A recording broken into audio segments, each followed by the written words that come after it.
Pejim-baovao hafa tanteraka kosa indray dia nanambana ny tokony androany ireo mpitatitra mihazo ny atsimon'ny nosy iny vokatry ny faratsin-dalana eo anelanelana Ambohimaso sy Fianaratsoa. Natsahatra izany raha ny fantatra tao aorian'ny fampanantenana izay nomen'ny ministera ny asa vaventy. Ny fitokonana saika mitantera-pitatitra mihazo ny atsimon'ny nosy androany ny lalan-dratsy ary ny tsy fandriam-pahalemana amin'ny lalam-pirenena fahafito indrindra ny eo anelanelana Ambohimaso sy Fianaratsoa no hitaraina mpitatitra. Natsahatra ny fitokonana noho ny fampanantenana nomen'ny ministry ny asa vaventy. Efa naheno izay tamin'ny ministra hoe eo amboarina ny lalana Ambohimaso Fianaratsoa. Nefa hatramin'izao tsisy fanamboarana mihitsy ilay izy.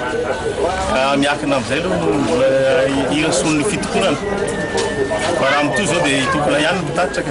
Fianoara zany eo manomboka eo Mandala ziska Fianaratsoa. Lasa firoka tangalana eo ani. Adiny roa sasany ny adiny iray. Ny sécurité aloha amin'iny izao dia maro le halatra sakosy. Tsy misy tombony intsony ny asa fitaterana hoy ny mpitatitra. Noho ny fisian'ny lalan-dratsy dia maro ny fandaniana ny fikojakojana ny fiara. Ankoatr'izay, ambany ny fari-piainan'ny olona amin'izao fotoana izao ary voatera mampiena ny sarandalana ny mpitatitra entina hisarihana ny mpandeha. Lana antiliara zao raha 200 000, lasa 175, Ford Dauphin 350 000, lasa 325.